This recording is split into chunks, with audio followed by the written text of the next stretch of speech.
good evening and welcome to another program of Political Scoop, coming to you live from our studios here on Homestretch Avenue in Georgetown. Our discussion this evening will center on the government's announcement yesterday, Saturday, of an 8% salary increase for public servants earning below $50,000 and a 5% for those earning above $50,000. I have with me in studio Dr. Roger Luncheon, head of the Presidential Secretariat. Dr. Luncheon, good evening and welcome to the program. And Dr. Leslie Ramsamy, Minister of Agriculture, and of course a veteran parliamentarian who's been in Parliament for quite a while. Right. Welcome to the program. Like I said in my preamble, 5% for those earning above $50,000 and 8% for those below $50,000. Right off the bat, how did we get to this decision in 2014? This seemed a bit different this time around.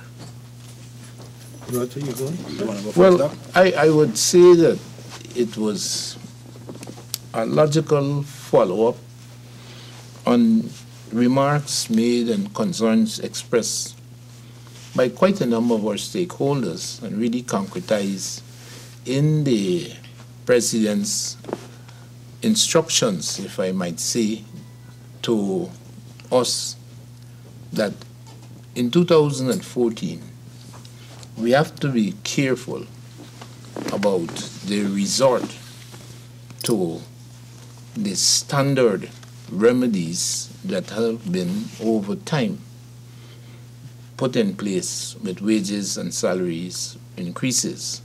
And that essentially was the across-the-board approach. There are merits for across the board and then there are demerits.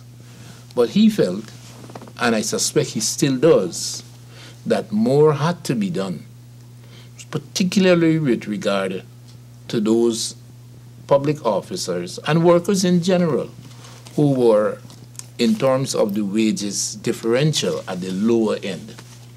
And therefore, what was sought in this time around was even the most modest start in trying to focus the available funds for salary increases in 2014 to give a greater impact, a heightened percentage to those at the lower end of the scale.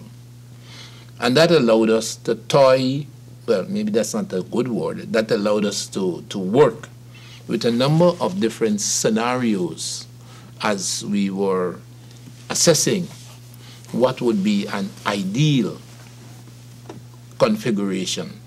And we ended up essentially with what was announced for those who were paid as of December the 31st, 2013, the $50,000 or less, to grant them the 8% increase, and all the others we would give the 5% increase. So a bit of the whole with the 5% increase across the board, save and except that population.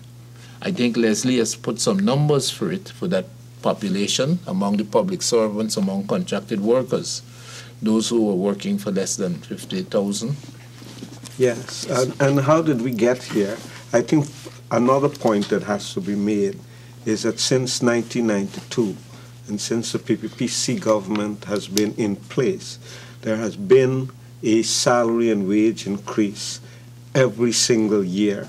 So in some ways, it has become an expectation, and no one is surprised that again in 2014, there is a pay increase. And I think, as Roger said, the only surprise, if there is a surprise, is the fact that a category of our public servants, police officers, GDF officers, are going to get 8%.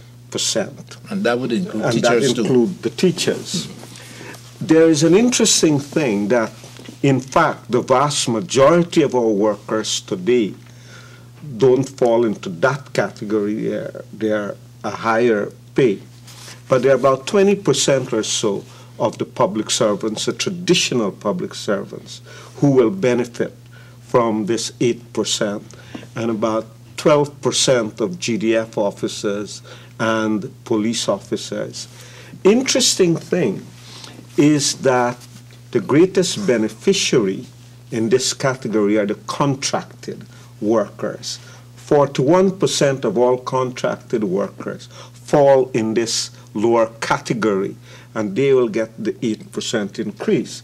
This is inconsistent, of course, with the arguments that the opposition have made in Parliament, because they have always used the argument that we persist with having contracted employees because it is our wickedness, our way of paying people more.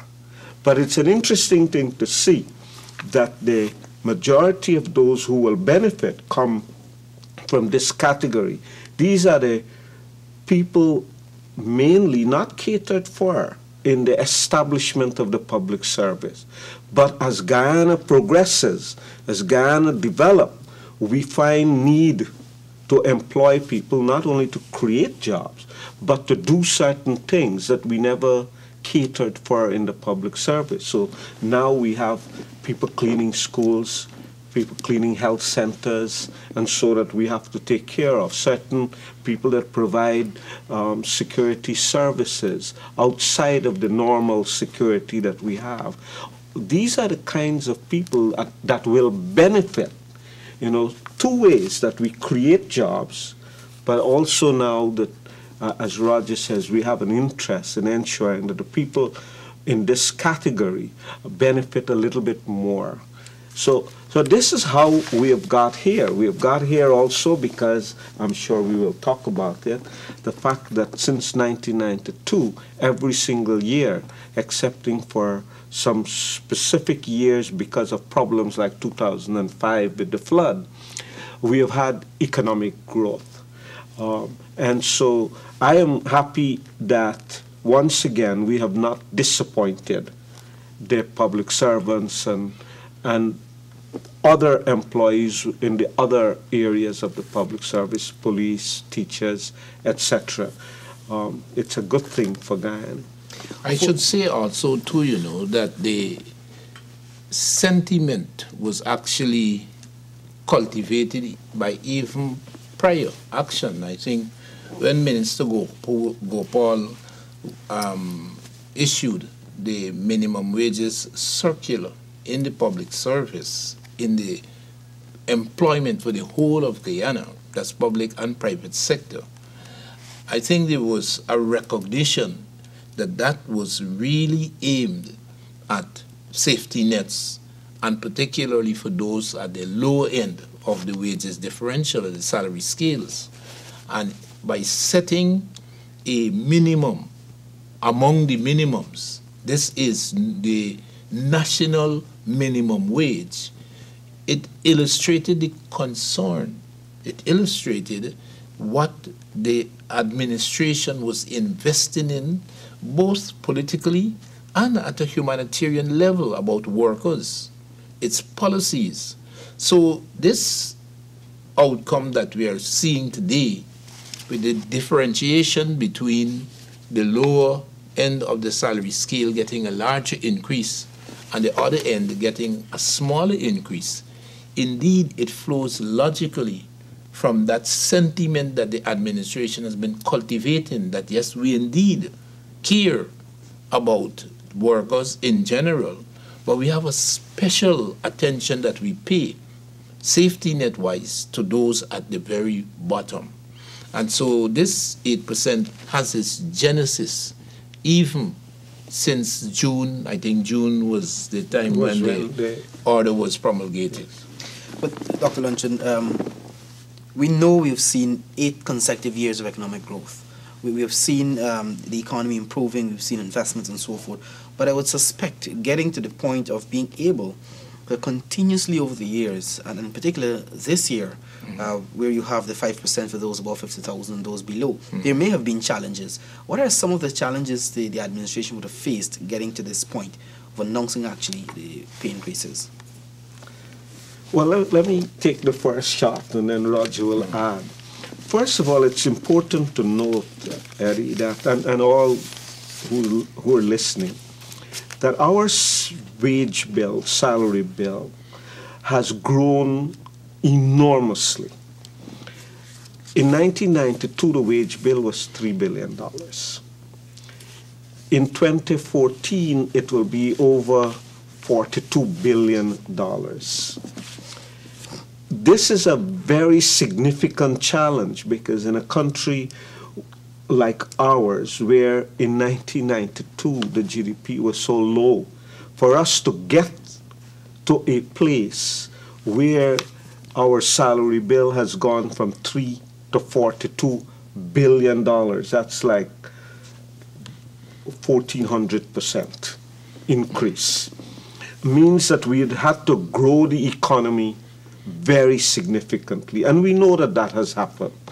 Not just the 8th successive year. In fact, I am confident that at the end of 2014, it will be 9 straight years. But it has also been something like 18 out of the last 22 years that we have had economic growth in our country. And that has enabled us to do what we are doing now. We have had other challenges because the same set of workers that we're focusing on a little bit right now, the 8% category for 2014, they've benefited from other things too. So the threshold has increased. I think it was $6,000 in 1992. It is now $50,000. It is $50,000. And so most of these workers also benefit by not paying any taxes. And you will recall last year when for the first time in a long, long time, we had to adjust the national insurance rate by 1%, Roger. 1%. It did not apply to the workers under $50,000. In fact, what we did is, whilst they're accounted for as paying that rate, it didn't come from their salaries and wages. Yeah. The government of Ghana paid that. So that, in fact, when you add that on top of it, it's another benefit that often get lost. So we've been able to do that, as I said, by growing the economy. We've been able to do that by addressing some other issue. And one important issue that we don't normally talk about when we are dealing with these subject matter is the fact that our debt servicing has reduced significantly. Because in 1992, you know, most of the 94%, so $94 out of every $100 that we earn had to go to service debt. We have changed that dramatically. In fact, it's a complete reversal. And I believe now it's under $10 for every $100. So that in addition to growing the economy, in addition to having more liquidity in terms of government financing, the fiscal space that we have created by reducing debt payment.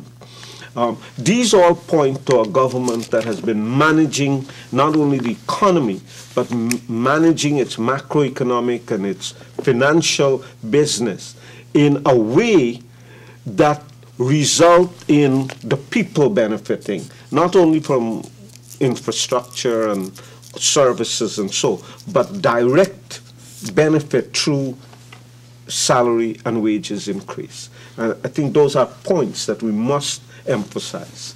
One of the other bigger challenges has and continues to be the issue of sustainability. I don't think that we could ever lose sight of what an environment that lacks sustainability produces. We just have to go back to the 2008 economic crisis, world economic crisis. Some of the consequences that are still being felt today in some regions of this world, including CARICOM, where workers are forced to take cut in pay, lose their jobs, many of them contraction in the economy, reduction in social benefits. So sustainability for us has always been a major issue. And that is why fundamentally, you know, what's his name, the president in his election campaign in America, President Obama? No, the one before Obama. President Bush. Before Bush. Clinton. He said is the economy is stupid. And you know what he was talking about? Because at the end, $42 billion got to be found every year. Every year, $42 billion got to be found. And if we give a 5% increase, you got to find 42 plus a 5% on that. Or if you give an 8% increase, you got to find 42 plus an 8% on that. And the only way you could do that is to grow the economy. So when we sit and listen to what is happening in Parliament, when we take to the parliamentarians, to the representatives of the people, and we take issues surrounding economic development, important transformative projects, I must admit, in all my years here, I have never, ever been as disappointed with decision makers in Guyana, since 1992 that is, when it came to Amaila. We had the creme de crop. We had one of the most advanced American firms. They came here with assets over $200 billion in their assets, in their portfolio. And these representatives of the people, they threw that Amaila out. $9 billion is what we spend every year subsidizing electricity tariffs in Guyana. $9 billion. Had we gone ahead with that Amaila Fall deal, $9 billion would have gone into the coffers, much of which would have been reflected in many of the social programs. Some of it was obviously going to go for enhancing workers' wages and salaries and other conditions, pensioners and what they're taking home. And you could name it, many of them. Amaila, you got the Marriott, you have the airport expansion program. All of these have been visited with a curious anti-development stance by the administration, by the opposition, and then they had the gall. They had the gall to turn around at the end of 2013 to actually say to this administration, to say to the workers, we're not giving you enough. We must give you more money.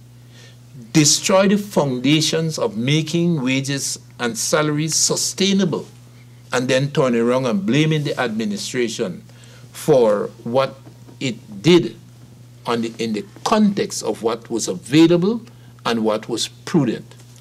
So that's a challenge that we face, and we will continue to face once we get the opposition that, like the one that we have today, to deal with in Parliament. Save and accept they change their ways and start seeing the overall benefit for Guyana, not necessarily for them. I know they don't want the PPPC administration to do good, to look good, and every plus they see as a nail in their coffin. But this is for Guyana. This is not for PPP. This is not for PNC or APNU. This is for Guyana. And they have contributed immeasurably to making this sustainability issue a live issue. We have to grow this economy if we're going to be able to sustain year after year wages and salary increases. An enormous challenge. Let me add to what Rogers just said. If there's been ever an anti-working people action taken, it was when they voted against, say, the Amila and the other things. But Amila alone, $9 billion. If you take 25% of that $9 billion and have it available for our workers, for example, the actions we have taken in 2014, we could have doubled. So you could see an across the board of 8 and 10%. By just taking a quarter of that, what happens if you take half of that? And I'm just raising that to show how by just one vote that the opposition took, that vote was not just against the PPP. We accept they'll want to vote against us. But that vote was also a vote against the workers of Guyana. If you take Marriott right now, Marriott is about to open next year, January. But the excitement it has caused among young people in Guyana, because for a couple of hundred jobs, Marriott people will tell you that there were over 3,000 applicants. That's the kind of excitement that occurred because the government alone can't provide all of the jobs. And when we create the environment, like an environment for another hotel, an environment for a top-class international airport, an environment to reduce and to have more, reduce the cost of and to have more reliable electricity. These are directly to the benefit of the people. And any member of parliament who vote against those things are in fact voting against the people. They may think they're voting to hurt Donald Ramutar or Leslie Ramsamy or the Prime Minister or the PPP as a whole, but in fact you are hurting Guyana and every single worker. And what's even worse yet is that some of these people voted for APNU, voted for AFC, and they were rewarded with a vote against the projects like these, $39 billion, I believe, in 2014. And one additional point there, that when you have $39 billion that would have been spent in our country had it been appropriated, that helps to grow the economy. The economy is grown by people investing in it. The government invests in America, and so I believe in any recession. Obama did it recently in America. The public sector investment becomes critical. Here we have a parliament that cut the public sector investment. And I believe that that was a tragedy. But it's interesting, you gentlemen would have raised the issue of, Dr. Luncheon, you mentioned having to find $42 billion every year to deal with the issue of wages and salaries in the public service.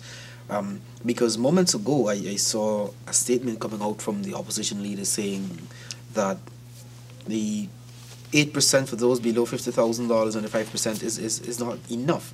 If you're to look at affordability for the country on a holistic basis, you're talking $42 billion plus 5 or 8%.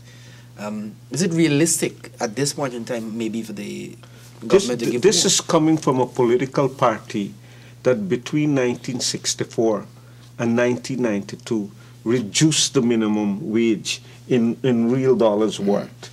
This is coming from a political party that had a minimum wage in 1992, I believe, of $3,000. This is a political party that saw teachers' wages. I know I was a young teacher in Guyana, and I know that my salary in US dollars worth, Roger, was some 75 US dollars when I started to work. And when I returned to Guyana in the early 1990s, in 1991, a teacher was making less than $25, less than 1/3 what I was making in Guyana. Before leaving? Before leaving Guyana. So this political party has no moral right. And this is a political party that talks about, You know, we have to look at other countries. A political party that has ignored that mighty countries in this region, Barbados, Jamaica, Trinidad and Tobago, St. Lucia, St. Vincent, Antigua, Grenada, all in the last few years, Roger, have introduced wage freeze. In the case of Dominica, they cut the salary by 5% twice in order to meet their IMF conditionality. America, virtually every state in America has been under a freeze. And in the last 5 years, their average wages and salary have gone up 1%. And the federal system is under freeze right now. Canada, federal and province salary under freeze. If you go to Africa, you see virtually the two largest economies of Africa, Nigeria and South Africa, both have wage freezes. And so it goes back to what you talked about, how did Guyana get here? Because Guyana for 22 years have sustained a salary and wage increase. The PPPC government must be doing something right. I would tell David, I would say to the leader of the opposition, yes, indeed, we could have done better. But let us examine why better wasn't done. And let us not forget the contributions that APNU made in Parliament when they sought to derail, defeat, frustrate the purposes of the administration in developing this economy. It is clear, it is unambiguously clear, were we to have benefited from these initiatives that were introduced by the PPP civic administration in a development-oriented parliament, heaven knows where Guyana would have been today. But we have the same problem. We started out with Singapore in the same place in the 1960s, and the same scourge, this same PNC, this same, I suppose you got to call it the origins of the APNU. They were the ones who contributed to us where we are today, so far beyond where Singapore is today. And they turn around barefacedly and persist in this same behavior as though, essentially, well, you know, the Lord put us here to mash up this place and to frustrate Guyanese. This is one challenge that we have to overcome. Opposition, yes. But when it comes to the benefit of Guyanese, when it comes to interventions that are unquestionably benefiting all of Guyana, can you imagine what renewable energy and saving $9 billion and having cheap electricity, how profound it would be across all sides of this economy? Workers wouldn't be complaining today. They wouldn't be complaining today. They wouldn't need David Granger to tell them that they could get more money. If a Myla and Marriott and the airport expansion, if all of these transformative projects were supported by a development-oriented opposition in a development-oriented parliament, the 10th Parliament of Guyana, heaven knows where we can be. We have to give credit to the PPP civic administration and to our thinkers and the planners who, notwithstanding all of these adversities, and then you got the PNC on top of it, and we are still able to have year after year continuous growth in this economy. Not only in the public sector, by the way, because if we had a Myla, the private sector would be increasing their profit margins, because they're one of the biggest costs that the private sector has is in fact electricity. So in fact, the benefits would be all the way around, because now the private sector could afford to also pay better wages and salaries. So I think that is something that David Granger and Ramjatan and APNU and AFC must confront. They are the Grinch that stole Christmas. I want to bring you back to the discussion of the salary increases, and I recognize over the years the issue of $50,000 being one of some significance. Could you say, Dr. Luncher, what is the significance of this $50,000? We had to decide, because the $50,000 become a sort of an index around which policy, tax policy, along with social safety network policy. And it had to be in the context of what we're facing, both externally and internally, what was safe, what was something that we can indeed deliver. It was no use, as some would have us believe, oh, give $100,000 as the minimum wage. I've heard this statement, and I'm saying to myself, obviously, the people who are saying that don't have the responsibility of finding employment costs and wages bill. They can claim anything. And then I suppose they say, well, you PPP, you guys can do everything. You can make the impossible possible, so you go and find it, solve it. We don't care. We just want $100,000. But Leslie said it, fundamentals, not only macroeconomic fundamentals basically. We had to decide what we could achieve. And one has to appreciate the journey that brought us to this 50,000. Because we didn't set 50,000 in 1992. Anybody who came and talked about 50,000 in 1992 would have been certified for Kanji Chodiki. You didn't even need a magistrate for put them away. Because it was so unrealistic, it just had nothing to do with reality. But in successful hands, in well-managed economies, we've been able to transition. And this is what Leslie was talking about. Your wages bill incrementally from $3 billion to 42, your wages bill. And you're talking about the growth of the economy. These, when taken and projected, allows you to say, you know, this is a safe index that we can use.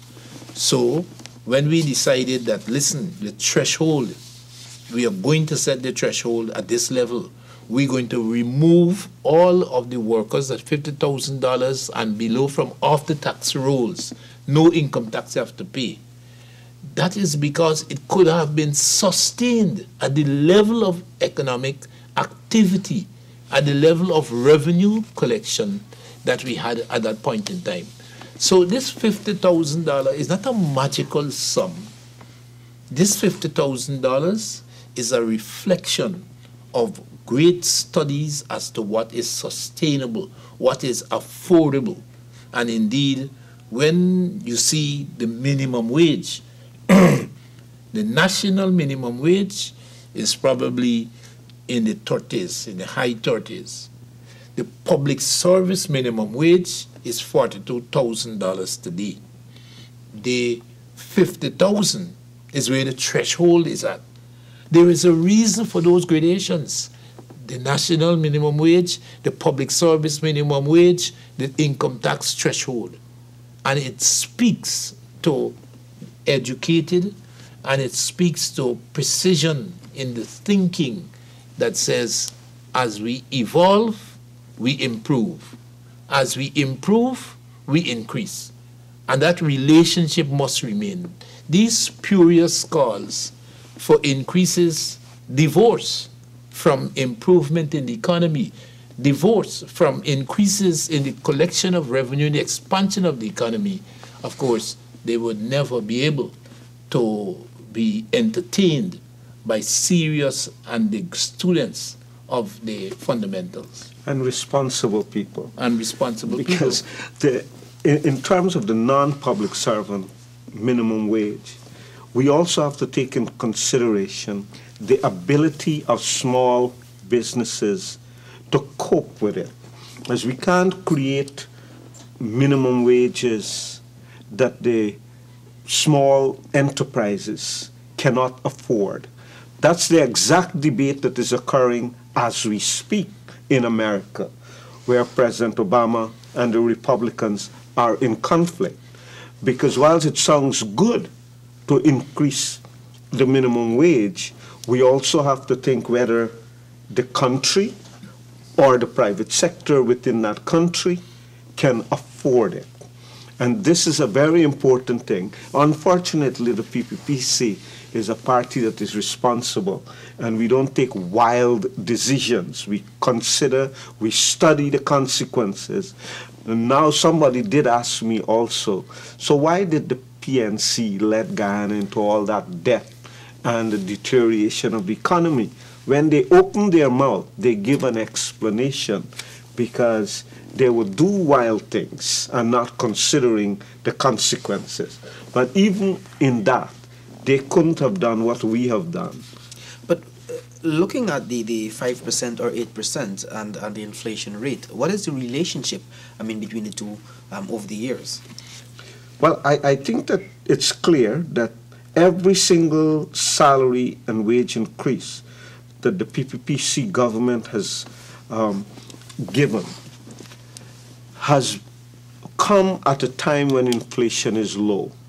The 5% and 8% and 5% across the board that we have provided for workers have all been higher than the inflation and price index in our country.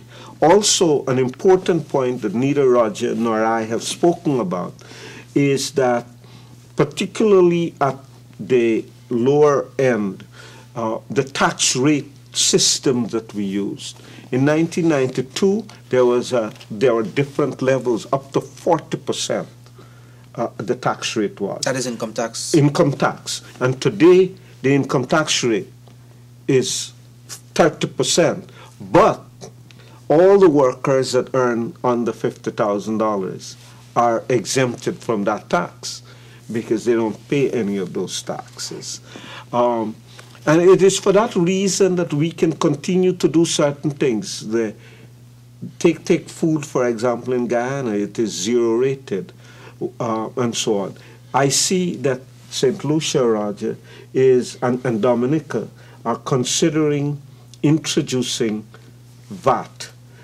They already have VAT, but introducing VAT for certain services that normally are zero rated.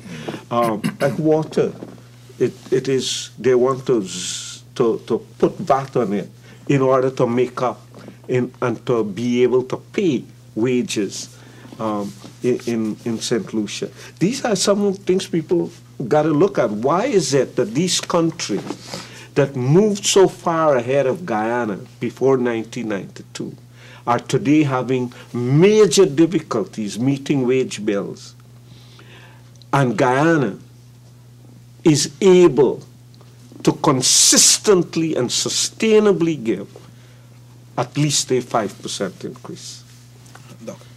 I want to also make the point too that it is management of the economy that really contributes to the inflation rate. So it is not only that we have lived up to Wanakam Chedi's ambitions and desires that the salary increases would be indexed on against inflation rate, but we have also controlled inflation rate. Last year in 2013, CPI was 0.9%. We have been able to indeed make the dollar that the average Guyanese worker take place not lose its value year after year by the kind of inflation that you hear in many other countries, where the value of the money is almost lost because of the rampant inflation that goes on there. So it is not only that we give salary increases that exceed inflation, because one can argue, well, then when your inflation is 20, then we give a 25%, we're still ahead. But we have also controlled inflation. We have controlled inflation. We've controlled the value of the earnings of the average worker. And that is equally important. Perhaps it is even more important than ensuring that wages and salary increases exceed the inflation rate annually. And we are also cognizant that wages and salaries are not the only thing through which we help people out. Do not forget that it is this government that, in addition to paying increases, have introduced other kinds of safety network for our families. In this year, 2014, the $10,000 cash grant that we have given to every families. The families that are earning... Every child. Every child. Those cash grants will be particularly appreciated by the workers that we're talking about at the $50,000 and below level. We have also continued to give subsidies for pensioners, so families benefit, for electricity and water. And an important point for those public servants that earn at the lower grade levels, like these workers, are that many of them, because they're having house lots, can also have low interest mortgage and could deduct their mortgage financing. Now, because these don't pay those, but hopefully at a 5%, all of them will at some stage get beyond that. But it is possible that a guy making $55,000, Roger, with a mortgage will now pay zero taxes, because a small amount that he has to pay tax on, the $5,000 above the threshold, now he could use the interest on a mortgage to get that money back. It is not one thing that we do. We try so that everybody benefit maximally. And so we do different things that give an overall safety network and support to people. This is the clever way to do it, and it is the smart way to do it. And the government of Guyana, the PPPC government, will continue to examine not only wages and salary increase, but other innovations through which individuals and families could improve their lives in Guyana. And so it's a shame when members of parliament go and vote against things like a cash grant, when you vote against the Amazonian Development Fund, when you vote against CUNIA, when you vote against land demarcation. It's a cruel thing. It's not a stupid thing. It is a cruel thing. And so here's a government trying its best to assist every individual, including some of the parliamentarians, and they turn around and trying to block these efforts that we make.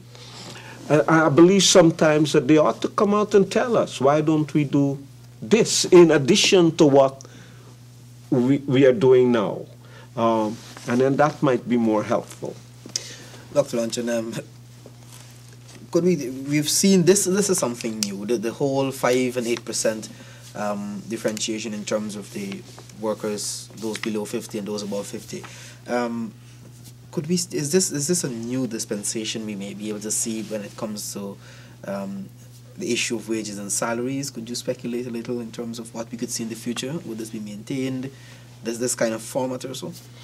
I would say our speculation must be rooted in economic fundamentals, in economic projections, because indeed what this administration what this administration has shown over time is its particular attention to the fundamentals, and it would not engage in activities, economic activities, for which a foundation doesn't exist. So I would start out by saying the speculation must be rooted in economic terms. In essence, if the economy were to so permit, we should start. We mightn't say that as we speculate, but when you're dealing with the PPP's civic administration, it is understood, it is written there. When you read the fine print, it says, war economic conditions to so provide, to so permit, then we can speculate. And what can we speculate about?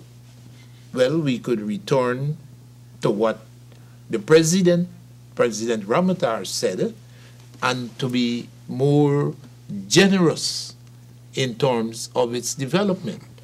The President wanted us to address this band, the compression rate.